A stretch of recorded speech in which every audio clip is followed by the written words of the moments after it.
دل بڑی خوشی محسوس کر رہا ہے۔ ایک تو نئی صدارت آئی ہے سامنے لاہور میں، مبارکباد پیش کرتے ہیں انہیں، تمام کارکنان کو۔ حکم ہوا تھا حاضری کا، حاضر ہو گئے۔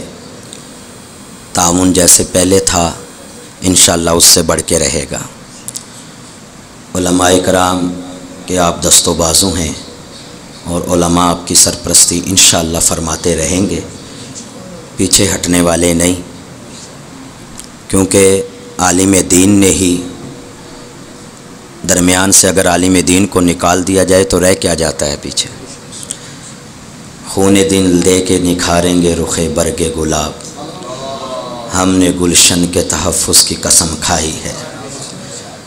تو یا رسول اللہ کہنا آسان نہیں ہے، اب قربانیوں کا وقت پھر آ رہا ہے، تو پہلے بھی دی ہیں، اب بھی دیں گے، انشاءاللہ آئندہ بھی دیتے رہیں گے، لیکن مشن میں کامیابی ہونی چاہیے۔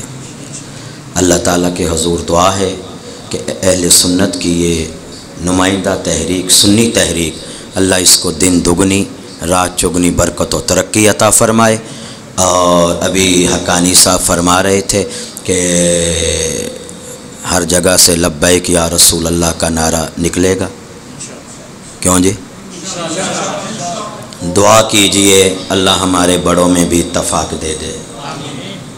بڑی ٹلی امین آکھی تو سا انی امین نال تے مسیت والے نہیں رلن گے نا، بس یہ دل سے دعا کیا کریں کہ اللہ ہمارے بڑوں میں بھی اتفاق دے دے، اور بس بڑوں میں اتفاق کی ضرور دعا کیا کریں۔ چھوٹوں کا کام ہے دعا کرنا، ہم دعا ہی کر سکتے ہیں نا، تو کوشش تو بڑوں نے ہی کرنی ہے بڑوں کے لیے۔ اللہ تعالیٰ بڑوں میں بھی محبتیں عطا فرما دے اور اہل سنت یکجا ہو جائے، پھر ہی مقابلہ ہے۔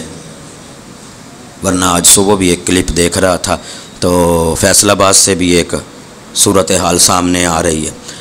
کچھ ایسی باتیں ہوتی ہیں جو حجروں میں بیٹھ کے کرنے والی ہوتی ہیں، اب وہ میڈیا پہ ہو رہی ہیں، تو اس میں ہمیں نقصان ہے، بہت زیادہ نقصان ہے۔ یہ باتیں آپ کے لیے نہیں میں کہہ رہا، جو ہمارے صدر محفل ہیں ضلع لاہور کے، چونکہ اب ان کا تو رابطہ ڈائریکٹ کے محترم انجینئر صاحب سے ہے نا، کیوں جی ایسے ہی ہے نا، تو یہ وہاں یہ پہنچائیں کہ علاقے کے علماء ہی نہیں پورے پاکستان کے علماء اہل سنت کے تشویش میں ہیں کہ بڑوں کو ملوا دیجئے، کسی طریقے سے بھی ملوا دیجئے، مزہ پھیری ہے کام کا۔ تو ورنہ تو ہر یا رسول اللہ کہنے والا قربانی دینے کے لیے ہمہ وقت تیار ہے۔ پھر بات کو دہراتا ہوں کہ خون دل دے کے نکھاریں گے رخ برگ گلاب، ہم نے گلشن کے تحفظ کی قسم کھائی ہے۔ وآخر دعوانا الحمد